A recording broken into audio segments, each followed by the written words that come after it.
Hola, ya, vamos a resolver el ejercicio que habíamos dejado, ¿sí? Aquí está, el ejercicio es el ejercicio 2, a ver si esta vez funciona.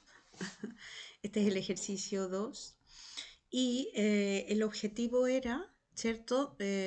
Nos daban la información de la accidentabilidad de los trabajadores de una empresa forestal, nos daban las horas de descanso, los meses de capacitación y el número de accidentes. Entonces, la letra A decía, determina el modelo de regresión lineal que permita explicar el número de accidentes en función de las horas de descanso y otro que permita explicar los accidentes en función de los meses de capacitación y que expliquemos los coeficientes. Entonces, bueno, lo primero que habría que hacer es ir a SPSS, ingresar las variables, ¿cierto? En vista de variables las creamos, vista de datos ingresamos los datos y ya podemos hacer el procedimiento.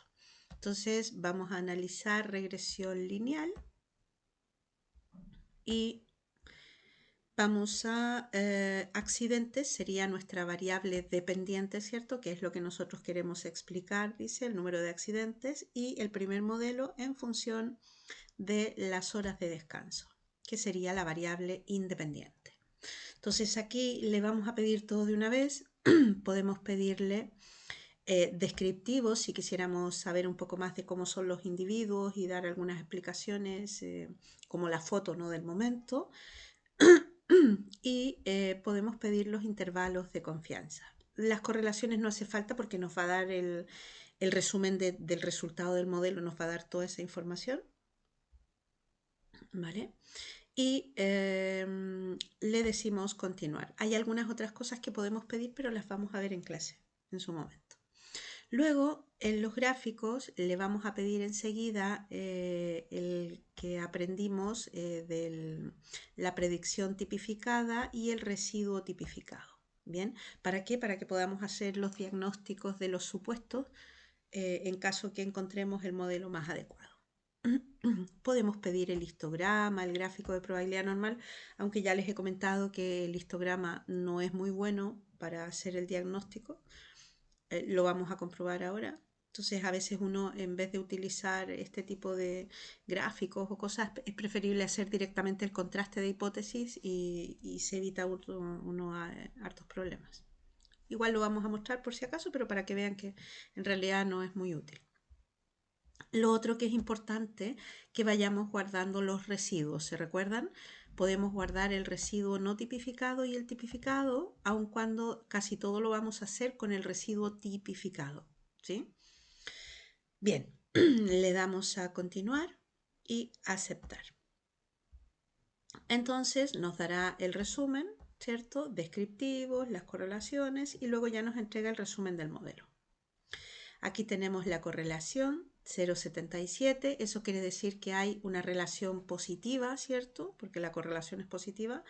No es exageradamente alta, es cercana a 0,8, es decir, es una relación media alta nada más, y positiva, es decir,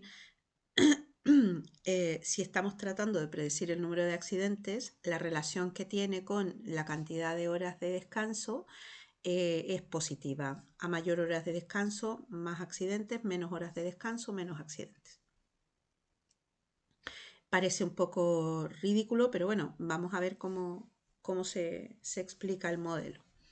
Nos da el R cuadrado, que nos dice la bondad del ajuste del modelo que vamos a conseguir. Eso significa la capacidad de explicación que tiene de la variabilidad completa, ¿no?, que se genera entre estas variables.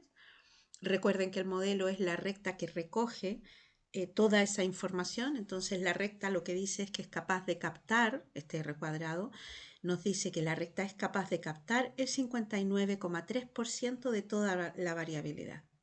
Bien, no es mucho. Vamos a ver qué ocurre con el otro modelo. Luego tenemos acá los coeficientes, ¿cierto? Ahí está, beta 0, beta 1. En el ejercicio nos pedían interpretar. Entonces, la constante sería 9,745, con lo cual diríamos que beta 0 es el intercepto, es decir, cuando la recta corta al eje Y, justo en ese punto, ese es el beta 0, es decir, si x vale 0, y vale beta 0. Dicho entonces en el contexto, si x, que eran las horas de descanso, fueran 0, el mínimo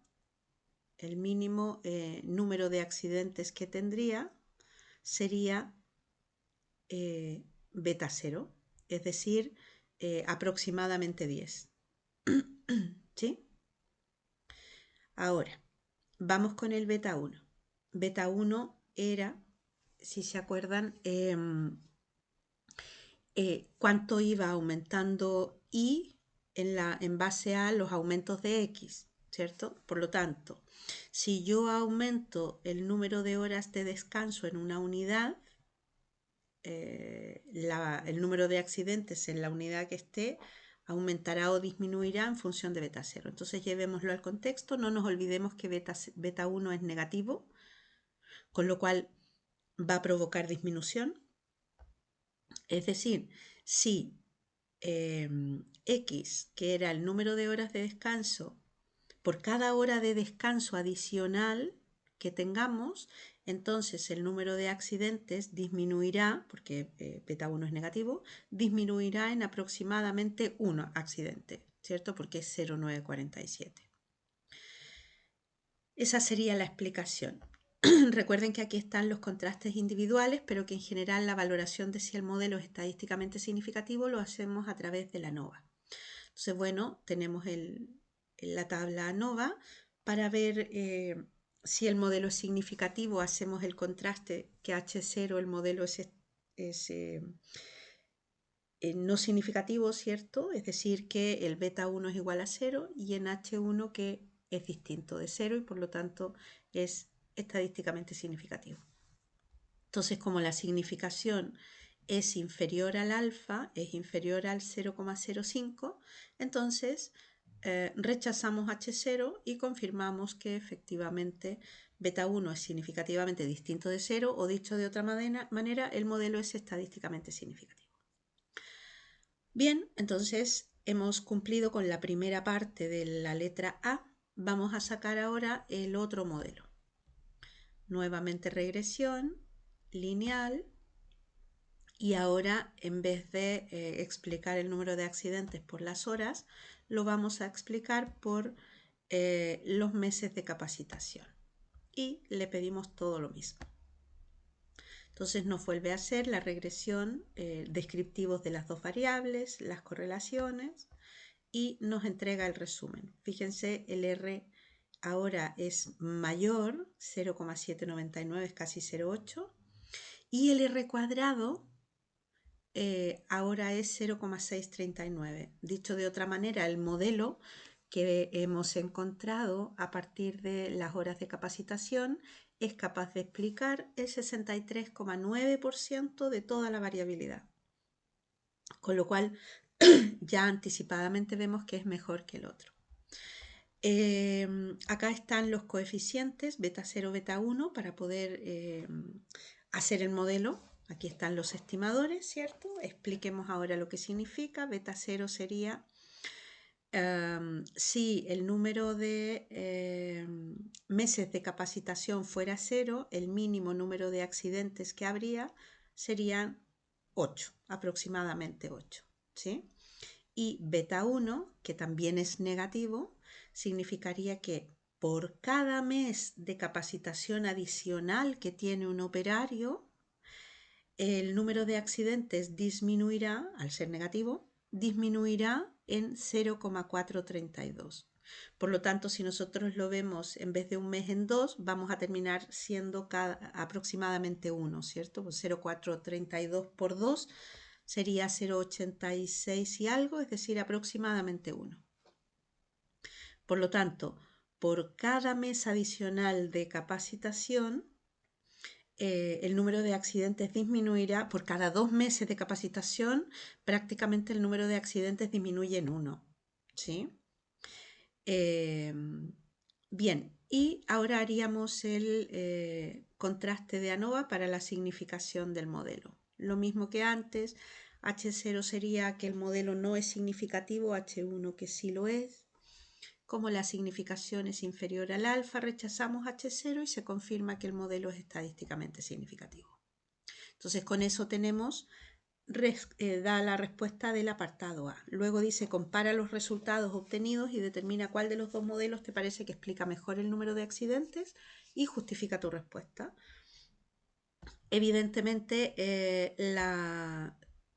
un poco se ha ido intuyendo el resultado, ¿cierto? El primer modelo explicaba solamente un 59,3%, en cambio el segundo modelo explica un 63,9%. Es decir, el modelo hecho a partir de las horas de capacitación o los meses de capacitación es un mejor modelo. ¿Por qué? Porque es capaz de alguna manera explicar un porcentaje mayor.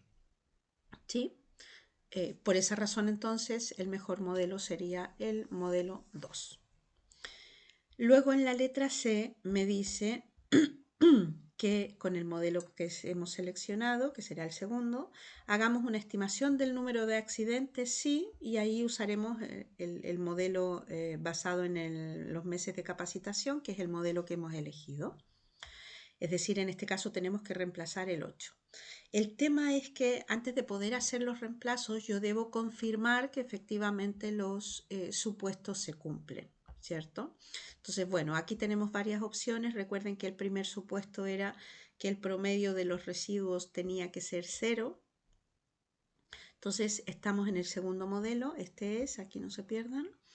Y al final del procedimiento, el programa nos entrega una tabla con los estadísticos de los residuos y ahí está el promedio de los residuos que da 0. Si uno tuviera dudas, puede hacer un contraste de medias pero lo vamos a hacer en clase luego porque probablemente no se acuerdan. Bueno, evidentemente hemos cumplido con el primer supuesto, el promedio de los residuos es 0. La segunda cosa que teníamos que ver era la homocedasticidad, es decir, necesitamos que las dispersiones de las distintas variables sean similares y eso de alguna manera provoca que los residuos tengan un comportamiento dentro de un determinado rango. Por eso le habíamos pedido este gráfico, ¿cierto? El pronóstico tipificado versus el residuo tipificado, porque en la medida que el residuo se mueva entre -2 y 2 y no tenga, no se escape de este rango de valores, entonces quiere decir que los residuos tienen valores que están dentro de lo normal. Si hubiera, por ejemplo, residuos que fueran -3, 3 o -4 o 4 y estén en un rango de valores que se escapa de -2, 2, entonces a esos son indicios de que no hay homocedasticidad. Igual hay otras formas de hacer este diagnóstico que vamos a ir aprendiendo con algún otro contraste. Bien, pero bueno, hasta aquí que era lo que podíamos practicar. Tenemos el segundo supuesto cumplido, ¿cierto? El promedio de la esperanza de los residuos tenía que ser 0. La homocedasticidad, vamos a comprobar la independencia de los residuos. Aprovechemos el mismo gráfico. Este gráfico, si es que tiene un comportamiento digamos que aleatorio, es decir, los distintos residuos tienen un comportamiento muy aleatorio, muy disperso, es decir, no hay un patrón de comportamiento evidente, es decir, que todos tengan una especie de nube de puntos, ¿cierto?, con una secuencia. Entonces, quiere decir que las observaciones son independientes y por lo tanto el comportamiento de los residuos también. Bien, ahora, al cumplir con la independencia, el único supuesto que nos queda por cumplir sería el de la normalidad. Para eso ya habíamos pedido el histograma, que no nos ayuda mucho, pero este gráfico PP sí que nos ayuda, porque en el fondo nos está entregando los distintos residuos y cómo se ajustan a esa diagonal es cómo se ajustan a la normal. Perdón. Por lo tanto, se ve que casi todos los residuos están muy pegaditos a la recta o muy cercanos, por lo que se intuye que no deberíamos tener ningún inconveniente en confirmar la normalidad.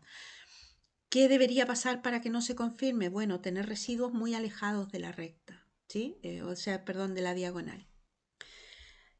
No obstante, si uno tiene dudas, lo que debería hacer es un contraste. ¿Se acuerdan que grabamos los residuos tipificados? Aquí lo fue haciendo el residuo con el modelo 2. Entonces lo que vamos a hacer es el contraste de normalidad con el residuo tipificado. ¿Bien? Entonces eso era analizar pruebas no paramétricas, cuadro de diálogos antiguos, KS, que era Kolmogorov-Smirnov, para una muestra. Entonces pasaremos el residuo estandarizado del modelo 2, ¿cierto? Ahí está. La distribución de contraste va a ser la normal, porque eso es lo que queremos saber, si efectivamente se ajusta a una distribución normal, y damos a aceptar. Enseguida nos va a entregar el resultado, donde, como pueden ver ahí, nos da el promedio que nos da 0, una serie de indicaciones, y luego nos da la significación. Recuerden que este contraste de normalidad en H0 es que la distribución es normal y en H1 que es distinta de la normal. Entonces lo que buscamos aquí es no rechazar H0 para confirmar que efectivamente es normal. Entonces, bueno, aquí tenemos la significación y como es superior al 5%, entonces no hay suficiente evidencia como para rechazar H0 y por lo tanto confirmamos que efectivamente es normal. Con eso hemos cumplido con los 4 supuestos y ahora ya estamos en condiciones de poder hacer la estimación.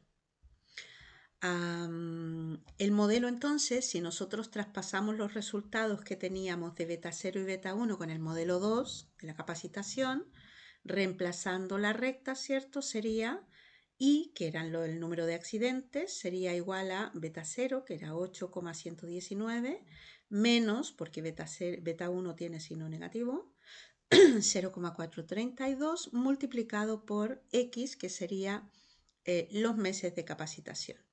Entonces, cuando hacemos la estimación, nos decía que la hiciéramos para si el trabajador había recibido 8 meses de capacitación.